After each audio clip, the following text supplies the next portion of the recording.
Gjatë vitit që kaloi, mjekët shqiptar kanë lëshuar 4.2 milion receta të rimbursueshme, 500.000 më shumë se në 2012. Rritja kaq e lartë e tyre ka vënë në dyshim jo vetëm domosdoshmërinë e lëshimit, por edhe efektet e kurave. Ky ka qenë vetëm një nga konstatimet që ka bërë Ministri i Shëndetësisë Ilir Beqia pothuajse 6 muaj pas marrjes së detyrës. Fenomen tjetër shqetësues për të është prishja e aparaturave vetëm në sistemin publik. Nëse kërkohet të bëhet një numër i caktuar analizash kimiko-biokimike, dhe 90% e tyre apo më shumë dalin me rezultate të sakta, do të thotë që ata mjekët që i kërkojnë me tepri, me papërgjegjshmëri për të kaluar radhën, por ajo gjë kushton. Pajisjet e imazherisë në Shqipëri tek privati punojnë sahat,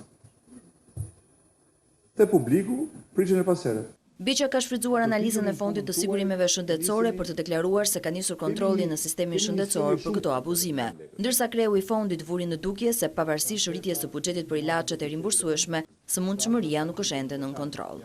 Rritjes së sëmundshmërisë, si dhe të parave që paguhen sot nga Fondi i Sigurimeve Shëndetësore, janë të larta, por ne synojmë të kthejmë vëmendjen nga parandalimi i hershëm, ofrimi i shërbimeve me cilësi dhe financimin e shërbimeve sipas nevojave reale.